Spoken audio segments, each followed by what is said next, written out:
Hi everyone, Fox 61 Chief Meteorologist Rachel Frank here on the Weather Watch, and we've got an alert up for now through 11 o'clock this evening for scattered showers and thunderstorms, some of which could be severe. Right now we're seeing very frequent, very vivid cloud-to-ground lightning and heavier downpours, but in the strongest storms there could be some damaging winds as well, so we'll be watching that closely, and even some hail too. I think the worst will be through 8 o'clock tonight, but the severe thunderstorm watch goes until 11 p.m. Again, I think after 8 p.m. things will be starting to settle down, but you'll notice the severe thunderstorm watch in effect for Litchfield, Hartford, Tolland, New Haven, and Fairfield counties. So the risk for severe weather is generally lower the farther south and east you head out of Hartford. Let's take a look at the future radar, and this is just one computer model's projection. It's not going to be exactly right, but just kind of showing you the same overall story that we'll have these kind of scattered across the state,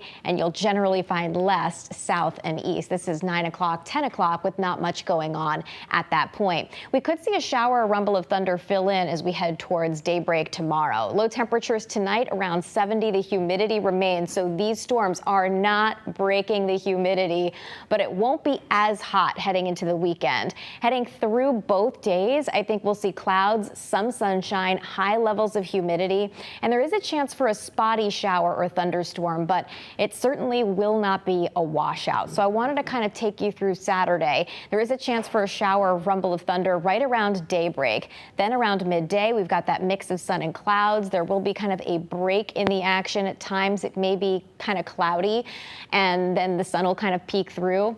And in the afternoon, there could be a shower or thunderstorm in spots, but like I mentioned, it's not widespread. So some of you may make it through most of Saturday dry, but it's still one of those days where when it does rain, it could pour because we have tropical moisture to tap into.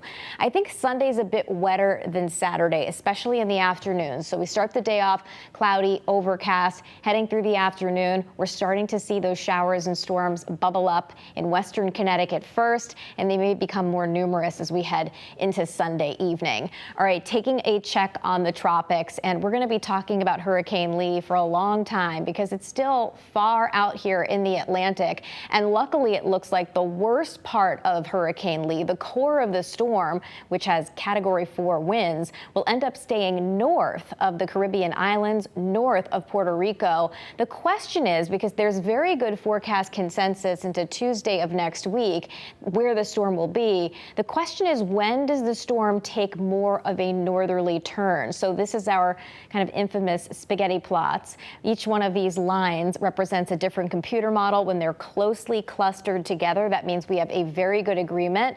When they're farther apart, it means we've got some stuff to figure out. And as we head into, and again, this is Thursday of next week, so this is still really far out there, there's some question as to when the storm turns north, and that'll be governed by an area of high pressure, which can act like a roadblock for these storms, and also a big dip in the jet stream too, which can have several different impacts. Sometimes it can help push these storms out to sea if they're timed right, or they can actually capture, grab them, and pull the storms closer to the East Coast. So are we a threat from Lee? That's the million-dollar question. And the answer is still we don't know. Anything past, 5 days in the hurricane forecasting world is an eternity. The average track error 5 days out is 200 miles. So 7 days out, I don't even know what it is.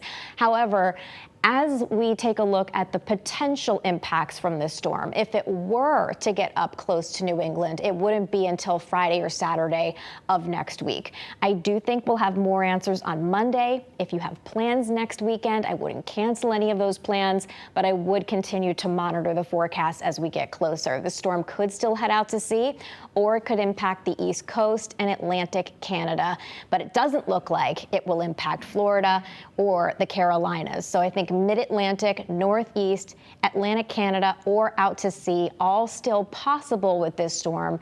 And it's not time to panic yet. But again, like I said, monitor, make sure that you're keeping up to date on the forecast. And we should be ready for anything this time of year anyway, as we are at the climatological peak of hurricane season right now. Here's a look at the 7-day forecast, and high temperatures early next week, close to 80 degrees. Next week, the humidity remains in place. It may not be until next weekend that it really starts to take a nosedive.